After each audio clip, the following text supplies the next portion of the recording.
हमने सोचा था कि बजट के बाद गाड़ियां किसी हद तक सस्ती होंगी, इलेक्ट्रिक व्हीकल्स आएंगी या लोकल मैन्युफैक्चरर जो है वो किसी हद तक हुकूमत जो है वो लगाम डाल लेगी। हमारा जो मेन खसारा है ना वो फ्यूल का है। आप हाइब्रिड गाड़ी को सस्ता करें, आप इलेक्ट्रिक गाड़ी को सस्ता करें। लोगों की ना परचेसिंग पावर खत्म हो गई। जिस तरह गवर्नमेंट की पॉलिसीज चल रही हैं और अनफॉर्चुनेटली हम जकड़े गए हैं IMF के फंदे के अंदर। अनफॉर्चुनेटली अल्लाह ना करे एक ऐसी सिचुएशन भी आएगी कि पाकिस्तान की मोस्टली इंडस्ट्रियां बंद हो जाएंगी। जो लोकल हमारी इंडस्ट्री में गाड़ियां बन रही हैं, आप काइंडली उनको मैन्युफैक्चरर कहना बंद कर दो। They are assemblers. वो गाड़ी की ग्रिल से लेकर 85% जो मटेरियल है वो इंपोर्ट कर रहे हैं। दैट्स वाई हर डॉलर के साथ साथ उनकी रेट बढ़ता जाता है। अगर यही हालात रहे तो आने वाले वक्त में जो बिजनेसमैन है वो भी मर जाएगा। अनफॉर्चुनेटली अगर बिजनेसमैन मरता है, जो एम्प्लॉयज़ हैं वो सारे के सारे बेरोजगार हो जाएंगे। बजट 2024-25 के बाद ऑटोमोबाइल इंडस्ट्री जो है ये खसारे का शिकार है। लाखों रुपए इजाफा हुआ है। जो इंपोर्टेड कार्स थी, होंडा विजल जो है ये आज से तकरीबन को 2-3 माह पहले इसकी कीमत 1 करोड़ से 1 करोड़ 10-15 के करीब थी। अभी इस गाड़ी की कीमत में तकरीबन 18 से 20 लाख रुपए का इजाफा हुआ है। 1500 सीसी से लेके 1800 सीसी तक गाड़ियां लाखों के हिसाब से महंगी हुई हैं। इससे असरात क्या पड़े हैं? हमारे साथ अमाद भाई मौजूद हैं। अमाद भाई ऑटोमोबाइल इंडस्ट्री से वाबस्ता हैं। अमाद भाई, क्या हालात हैं, क्या सूरत हाल है? कोई घर के चूल्हे भी चल रहे हैं या काम नीचे की तरफ? अस्सलाम वालेकुम जी। सबसे इम्पॉर्टेंट बात ये कि अनफॉर्चुनेटली हमारे पाकिस्तान में दिन ब दिन महंगाई जो है वो पीक पे जाती जा रही है और जो हमारे चूल्हे हैं वो ठंडे होने शुरू हो गए। और अगर यही हालात रहे तो आने वाले वक्त में जो बिज़नेसमैन है वो भी मर जाएगा। और अनफॉर्चुनेटली अगर बिज़नेसमैन मरता है तो आप अंदाज़ा लगा लें कि उसके साथ जितनी इंडस्ट्रीज़ हैं, जितने लोग काम करने वाले हैं, जो उसके साथ स्टेक होल्डर्स हैं, इन्वेस्टर्स हैं, इवन वेंडर्स हैं, जो एम्प्लॉयज़ हैं, वो सारे के सारे बेरोज़गार हो जाएंगे। पाकिस्तान में वक्त के साथ साथ चीज़ें मज़ीद डाउन साइज तरफ जा रही हैं। अच्छा, हमने सोचा था कि बजट के बाद गाड़ियां किसी हद तक सस्ती होंगी, इलेक्ट्रिक व्हीकल्स आएंगी या लोकल मैन्युफैक्चरर जो है वो किसी हद तक हुकूमत जो है वो लगाम डाल लेगी। तो होंडा विजल जो है 1500 सीसी कैटेगरी में शुमार होती है। ये आज से 6 माह पहले या 4 माह पहले कितने की थी और अब इस वक्त जो है एग्जैक्ट इसकी क्या कीमत है? देखिए, जो फ्रेश इंपोर्ट की वीज़ा इस टाइम आ रही है ना, 22 मॉडल की गाड़ी जो है, उसके ऊपर जो ड्यूटी का फ़र्क आया है ना, वो अंदाज़ा 18 से लेके 24 लाख के दरमियान है 18 से लेकर 24। जी। ये मॉडल पे डिपेंड करता है, वेरिएंट पे डिपेंड करता है। ये इन्होंने महंगी कर दी है। देखिए, अगर आपने मेरी पहले भी कई दफ़ा मीडिया से बात हुई तो मैंने एक बात ही कही है और जो हमारे हुक्मरान बैठे हुए हैं उन तक ये बात पहुंचाने की कोशिश की है कि आप हाइब्रिड गाड़ी को सस्ता करें, आप इलेक्ट्रिक गाड़ी को सस्ता करें। अगर ये पैगाम उन तक पहुंच जाए कि ये गाड़ियां सस्ती कर दें तो हमारा जो मेन खसारा है ना वो फ्यूल का है, जो कि हम मंथली बेसिस पर $2 बिलियन या $3 बिलियन का गवर्नमेंट परचेज करती है। अगर हमारी फ्यूल कॉस्ट कम आएगी तो ऑटोमेटिकली उधर से हम फ्यूल कम इंपोर्ट करेंगे।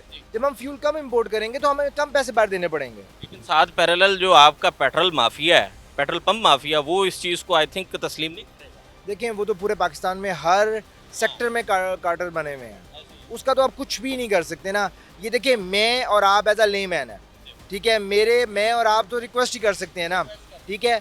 हुक्मरान तो वही हैं, ठीक है, बादशाह सलामत तो वही हैं, फैसला तो उन्होंने ही करना है और वो चलनी भी उन्हीं की है। तो जब तक वो नहीं सोचेंगे इस बारे में और पाकिस्तान को आगे लेके जाने के बारे में नहीं सोचेंगे और इन कार्टर्स में फंसे रहेंगे अनफॉर्चुनेटली, तो हम मज़ीद डाउन साइड होते जाएंगे। अच्छा, गाड़ी की बात करते हैं। ये अभी 1500 सीसी कैटेगरी है, ठीक है। ये जब पाकिस्तान में गाड़ी नई आई थी तब ये मेरे ख्याल में 26-27 लाख की ब्रैकेट थी। अभी ये जो मॉडल है ये कौन सा मॉडल है और एग्जैक्ट क्या प्राइस है? और इजाफा 18 से 20 लाख अगर हम इसमें ऐड ऑन करें तो अभी कितने की है ये गाड़ी? देखिए, आज फ्रेश इंपोर्ट की गाड़ी है। अब ये 22 मॉडल की गाड़ी मंगवाते हैं ना, वीज़ल जो नई शक्ल वाली है, it will cost you around 120 से लेके 125 तक, ये अगर आप खुद इंपोर्ट करें तो। एक 20 से एक 25 तक फ्रेश इंपोर्ट। फ्रेश इंपोर्ट की गाड़ी कॉस्ट करती है। अब इजाफा जो है वो तकरीबन 15 से 20 लाख के करीब, इसमें अभी 18 से 24 के दरमियान डिफरेंस है, क्योंकि इसमें वेरिएंट्स का फ़र्क है। जो पॉलिसी आई है वो ये कि हर वेरिएंट के ऊपर डिफरेंट ड्यूटी लगा दी है उन्होंने। इसमें जो एक्स कैटेगरी है उस पर ड्यूटी कम है, जो जेड कैटेगरी है उस पर ड्यूटी उससे ज़्यादा है। जो ये वाली जो खड़ी हुई एक्स प्ले है, एक्स प्ले के ऊपर ड्यूटी और ज़्यादा है। यानी कि मतलब हम ये नहीं कह सकते कि 1800 सीसी है या 1500 सीसी कैटेगरी की कोई भी गाड़ी है उस पर सेम है। जितने भी डिफरेंट वेरी अगर कोई सनरूफ वाला है, अगर किसी के अलॉय व्हील्स अच्छे हैं तो इस हिसाब से जो है वो गवर्नमेंट तय करेगी। बिल्कुल ऐसे ही है, ये एमएसआरपी पे आती हैं गाड़ियाँ और इनके वेरिएंट पे डिसाइड की जाती हैं, इनके वेरिएंट के ऊपर ड्यूटी लगती है। अच्छा, टोयोटा जो एक्वा है उसकी अभी इस वक्त क्या कीमत है और उसमें भी 18 से 20 लाख का इजाफा हुआ है? जी बिल्कुल, उस पर भी इतना ही फ़र्क आया है। हमारे पास खड़ी हुई है, ये 22 मॉडल की गाड़ी पीछे खड़ी हुई है, नई शक्ल वाली जो है। इसके ऊपर भी अगर फ्रेश इंपोर्ट की गाड़ी मंगवाएं तो it will cost you around, हाँ, ऑलमोस्ट 1 के पास आपको कॉस्ट का। अब टोयोटा एक्वा जो है अब आपको 1 करोड़ की मिलेगी। पहले ये गाड़ी जो है वो थोड़े दामों में मिल जाती थी, अब इसमें 80 से 90 के दरमियान अच्छी गाड़ी लेटेस्ट मॉडल नई शक्ल वाली आपको 22 मॉडल की मिल जाती थी। इसमें जो एक्सीडेंटेड गाड़ियाँ हैं, जो हिट गाड़ी आती है वो थोड़ी सस्ती होती है, जो जेन्युइन गाड़ी है वो हमेशा थोड़ी महंगी होती है। यानी कि 80 लाख वाली गाड़ी अब आपको 1 करोड़ में मिलेगी।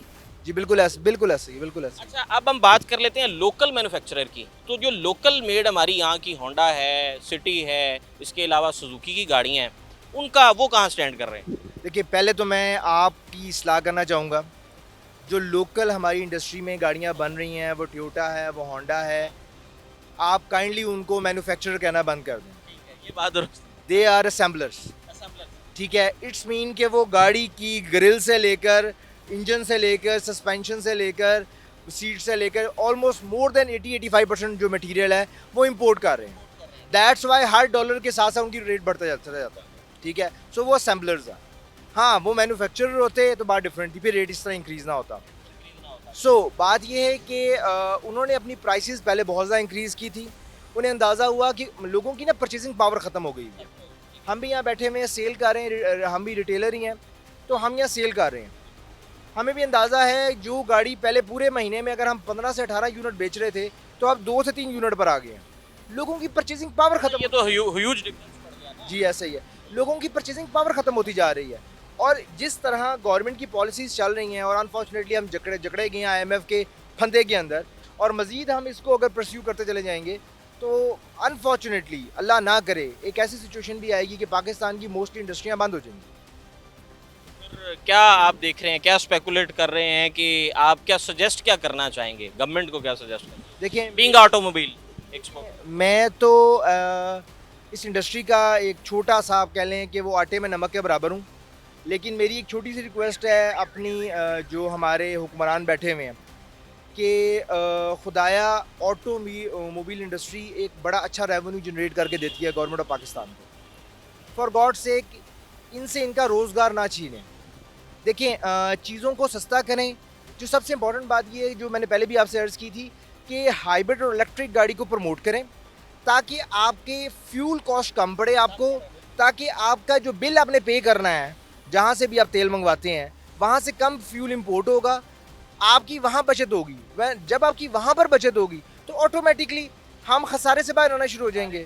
देखिए, इसके तो डिफरेंट एलिमेंट्स हैं, डिफरेंट चीज़ें हम जो डिस्कस कर सकते हैं, लेकिन एज आ ऑटोमोबाइल जो मुझे बात समझ में आती है वो ये कि आप मार्केट के अंदर सिर्फ 2 काम करें। एक, हाइब्रिड गाड़ी को सस्ते से सस्ता करें, उसकी इंपोर्ट ड्यूटी कम करें, और इलेक्ट्रिक गाड़ी ड्यूटी कम करें, और ऑटोमेटिकली आपको फ़र्क महसूस होना शुरू हो जाएगा। प्लस जो सबसे इंपॉर्टेंट बात है, यहाँ पर इलेक्ट्रिक गाड़ियों के लिए यूनिट्स लगाएं। पूरी दुनिया जो है वो इलेक्ट्रिक गाड़ी की तरफ जा चुकी हुई है। टोयोटा ने कोई वो क्रॉस में कुछ मतलब कुछ एडिशन की, आई थिंक किसी हद तक कुछ चीज़ें जो है यहाँ पे भी, यहाँ के भी यूनिट्स मिल रहे हैं पाकिस्तान में। देखिए, बात ये है कि यूनिट तो आपको मिल रहे हैं, लेकिन जब सामान वहीं से आ रहा है, सामान भी वहाँ से आ रहा है। दूसरी बात ये है कि जब तक आप स्टेशन नहीं लगाएंगे ना जगह जगह, देखिए प्रॉपर प्रोडक्शन नहीं होगी। देखिए आपने अगर इलेक्ट्रिक गाड़ी ले ली है, मैंने भी ले ली है, और हमें पता लगे जोहर टाउन में एक ही स्टेशन है जहाँ से गाड़ी चार्ज करनी है, तो मैं और आप दोनों तंग हो जाएंगे।